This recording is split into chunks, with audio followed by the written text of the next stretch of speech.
What's this? A guide video?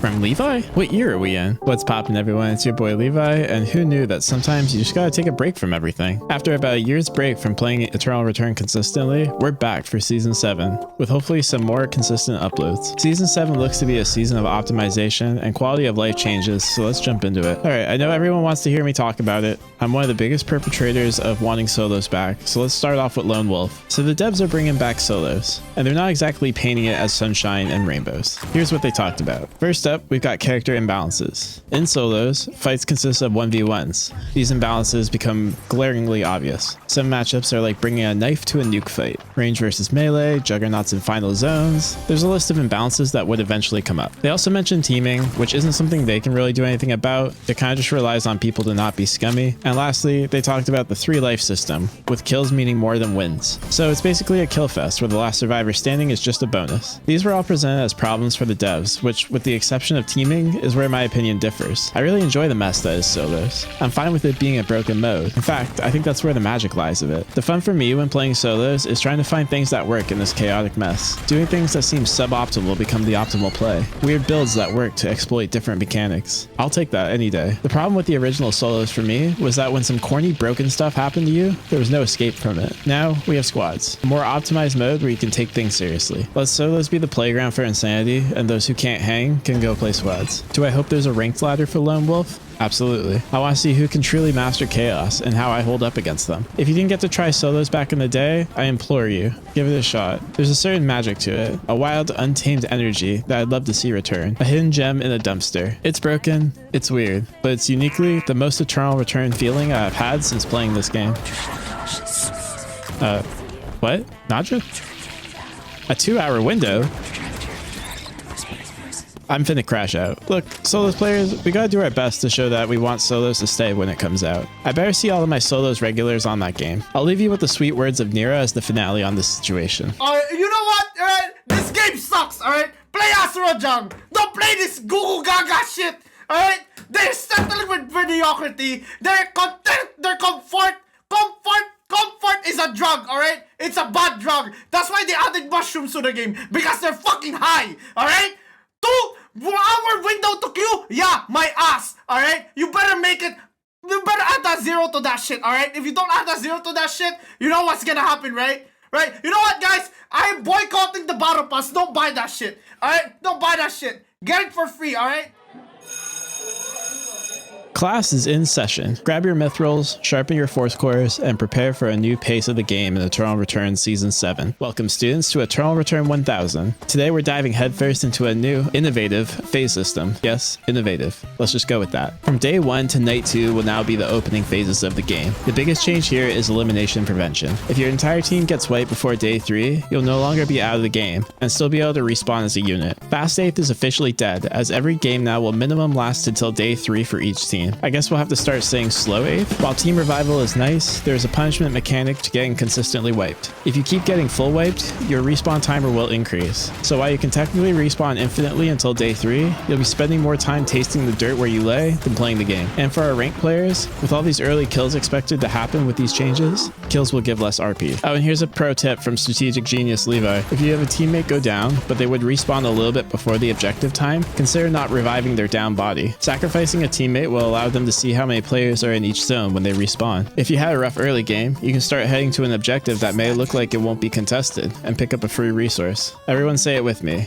It's not griefing if it's strategic. Day 3 to night 5 will be considered the middle game. Elimination prevention is gone, and we're back to the good old-fashioned teammate revivals with credits at kiosk or Lumi. And to make things more dramatic, there's a visual gradient wipe at day 3, signaling mid-game. Nothing says mid-game crisis like a fancy screen transition. And finally, we have the end game, day 6 and beyond. Lumi revives are turned off, and you'll need to pick your battles wisely. To really set the mood, there's unique background music coming for temporary safe zones. Additionally, the final zone will have its own unique music to give it that final boss fight energy. Alright class, that's the new phases for Eternal Return Season 7. Remember, it's not about winning or losing.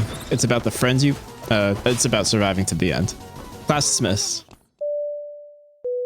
Buckle up everyone, because we're about to embark on a whirlwind tour of Lumia Island, Season 7 style. Prepare for I'm your guide, and trust me, you're going to need a map, a compass, and maybe a therapist by the end of this. Welcome, fellow travelers, to the map changes coming this season. First stop, the Research Center. New this season, the Research Center will be open until day 4. That's right, you'll have plenty of time to explore the new paths, destroy some drones keeping watch outside, and maybe accidentally set off a self-destruct sequence? Okay, that last one is a joke, but there will be jump pads. Jump pads are fun, right guys? Wickeline will spawn on night 4, and this will give players the option to, let me check my notes here, hit Wickeline from the back with new pathways. Once day 5 hits, the Research Center will become a restricted area again. These changes are aimed to help with player density, giving you more options for VLS landings and navigating the island. Think of it as urban planning or something. I don't know, keep an eye out for drones and cubes along these paths. Why sell for Lumia wildlife when you can have flying robots to hunt, right? I think it's very on brand for the Research Center. Now for our tree enthusiasts, the Temple Tree and Stream Tree will have swapped timings. You'll have to adjust your usual tree hugging routine to not only accommodate the swap, but because cubes will also spawn on night 1, and the CDR cube removed. And honestly, did anyone really care? Did anyone check on how the CDR cube felt? Come on, man. We gotta do better. Hey, seeing red after that joke? Then you might be in a restricted zone. Don't worry, they'll be reduced on night 2 and day 3, allowing you to see more of the island. We're getting 3 alpha spawns now and 2 omega spawns for more sightseeing. Loot distribution is also getting an adjustment. Double spawn problems are now a thing of the past. No more getting ping gapped with loot clusters, and they should contain enough items for 2 players to collect them. Hello, Weather Gal and Horticulture Enthusiast Levi here with an update to the weather and flowers on Lumia Island. In a strange turn of events never seen before, weather will now play an effect on flowers. Here's the floral forecast. In rainy conditions, the glowing flower will have an enhanced AoE vision range around the player in addition to the vision cone. During clear weather, the healing splatter will have bonus healing plants. Perfect for those post-battle picnics. And in a sandstorm, the Sand Runner plant gives players a bonus movement speed inside the stealth area. I don't know if you've ever tried to run on sand, but you don't run faster. If anything, this plant should probably drain SP while you're in it. Finally, let's talk about Secret Labs. Secret Labs are getting a few quality of life changes before being removed for rifts in Season 8. All labs will now have a kiosk because convenience is key when you're talking capitalism. You'll also be able to leave immediately or revisit with the keys. Upon leaving, the map will show a green safe zone that you can opt to hyperloop to that currently is enemy vacant. It's like a VIP escape route, but for lab rats. Thank you for choosing Lumia Air. Keep yourself safe out there. Stay hydrated and try not to get eaten by a mutant bear. It's dinner time. Chef Shukai is in the house and he's got a new menu for Season 7. Forget your Michelin stars, we're going to Lumia Island's finest, which is questionable at best. First up on the menu, the Hunter's Pot. Think of this bad boy as a portable campfire from the previous season, but now it comes with a side of good eats. Placing a Hunter's Pot on the ground will give you the campfire effect and cook regular food, and produce 100-year-old stew. I've been told that the recipe is just 100 years old, and not the actual ingredients, so don't worry, it's perfectly safe. Now if you want to go above and beyond your culinary journey, you can put the Hunter's Pot on top of a campfire to produce perpetual stew. Don't ask what's in it, just eat it. These are incredible food, healing you more than legendary food, and it's perfect for the SP thirsty friend in your life. Season 8 will also see some changes to SP, but more on that later. You can buy a Hunter's Pot from Lumi for 20 credits, which is a steal considering it gives you the best food in the game. A good trade-off as Lumi will no longer have food for sale. Say goodbye to those sad basic meals, you're the chef now. We're also having a new ingredient on the menu. Commonly foraged around Lumia Island, mushrooms will start appearing, with a chance at their pretentious upgrade, truffles. Yes, we're going gourmet this season, and you can whip up some grilled mushroom skewers or some legendary truffle pasta, because who doesn't want a carbo load while running for their life? And here's the secret sauce from our master chef Shukai. Crafting rare or higher food now produces 3 quantities instead of 2. It's like a forge one, roast one, get 2 free deal. So get cooking and keep that stomach full. I mentioned losing food privileges, but don't worry, Lumi hasn't gone soft. Lumi has turned into a stone cold hustler. Alright, listen up. We got the back alleys of Lumia Island, where Lumi's running the show now, and business is booming. Forget your friendly neighborhood shopkeeper Lumi. That's a thing of the past. Season 7 Lumi is a stone cold dealer, and they're playing for keeps. First up, Lumi's got upgrades. This one is your freebie. If you bring Lumi your drone cams, you can trade them in for EMPs. Next, Lumi's got extractions. If you have glacial ice, fire a Shamadi, or a moonstone that you can't use, trade them in for their original resource. For our weapon enthusiasts, you can now hand over blood weapons with shards. It's like a pawn shop, but with more losers and less sentimental value. Lumi will return the shard to you. Now onto the hustling. The streets of Lumia are dangerous, and Lumi can't be carrying that much heat, so the rare items can only be downgraded, not upgraded. Lumi will downgrade your VF blood to a 4 score. Force Core to a Myth Roll, and Myth Roll to Tactical Skill. The last service Lumi offers is a credit exchange. For our old school players, you'll remember the good old days of Credit Shred in early access. This is similar. You can now turn over completed transition items into credits. It's perfect for when you find weapons on the ground that you can't use. Additionally, you can also trade gadgets for credits. This is good if you need quick cash for those crucial day 5 revives. Lumi's Exchange, where the deals are shady and the prices are steep and non-negotiable. In this game, it's not about what you have, it's what you can offer. And maybe, just maybe, Lumi will let you walk away with your tree of life. Welcome, esteemed patrons, to the grand unveiling of Lumia Island's latest artistic masterpieces. Tonight, we celebrate the fusion of combat and couture, the marriage of mayhem and magnificence. Prepare to be dazzled by the sheer brilliance of the new cosmetics. We delve into the realm of high art, where every pixel stroke is genius. First, we have the prestigious Academy Pass. Behold, Academy Laura, Theodore, Estelle, and the pack exclusive, the director, Kadia. And over here, we have the extended collection, featuring Fiora, Luke, Hisui, Luke, Justina, who I recently learned it's pronounced Justina, so add that to the list of characters that I say wrong, Luke, William, Lucas, Barbara, Lucas Lewandowski, and Tia. Did y'all see that Luke skin? I'm licking my screen, bro. Sorry. Lapse in judgment there. This is an elegant establishment, I assure you. Moving on. We have a re-release of a classic favorite. Nikki's beach skin will be getting an update. A vibrant reminder that even in the midst of battle, one can still appreciate the finer things in life. A well-crafted swimsuit. And now, for truly exclusive piece, the Secret Martinez skin. A work shrouded in mystery, a masterpiece unveiled for a later date. Nimble Neuron recently held a Twitter event though, where artists were asked to create their version of young Martina, so it's kind of a giveaway for what the skin is now. And finally, a reward for the most dedicated connoisseurs, the Cadet Li Dailin skin, a symbol of your achievement of gold rank. A testament to your skill, and a stunning addition to any collection. A timeless piece that captures the essence of, well, Li Dailin. But our exhibition doesn't end there. We also present 2 new characters this season, each a masterpiece in their own right. First, we have Istvan, our first researcher from Aglia. He will join the experiment later. And then we have Naya, a character of profound depth, or so I've been told. I don't know, she's kind of just a gamer. Breaking news from the front lines of Lumia Island. This is your live report on the latest balance changes, and trust me, it's a wild ride.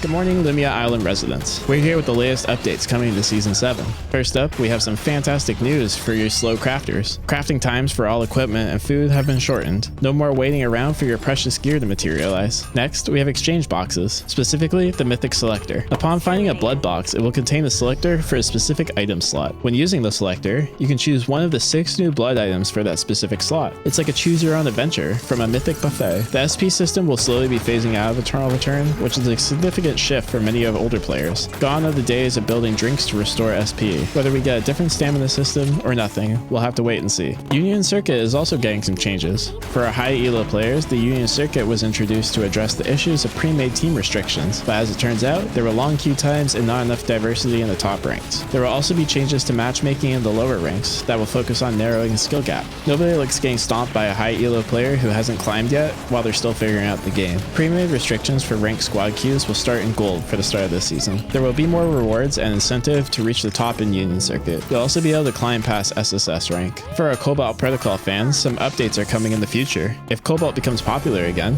I'll be sure to make a video about it.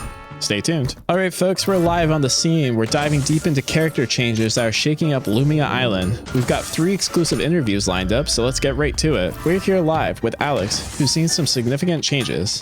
Alex, thanks for joining us.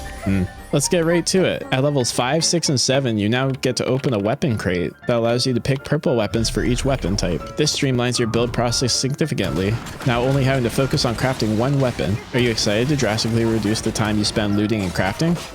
And you're also getting a quality of life improvement to your weapon swap. Your pistol now auto reloads when you swap to it. This should allow for smoother combat and consistent damage outputs. Has this been a change that you've been asking for?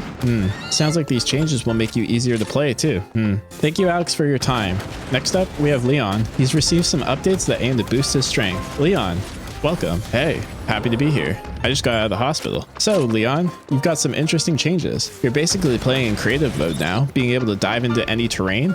How's that affecting you? Yeah, my E now lets me create puddles, but man, does diving into concrete fucking hurt. It also can be canceled now, which kinda sucks. But your ult can't be canceled now, right? You can finally surf to the end of that wave. It can't be canceled when I hop onto the wave, but once I'm on, I can be knocked off, which also fucking hurts. I think I'm in the wrong line of work. All right, Leon, thanks for that enthusiastic update. And finally, we have Yuki. He's getting a long-awaited wall dash, but at a cost. Yuki, welcome. Hi, it's Go. Yuki, you finally joined the 21st century and got yourself a wall dash. Do I say congrats? Yeah, it's great. I mean, but you're losing disarm. Well, yeah, but it's and your true damage.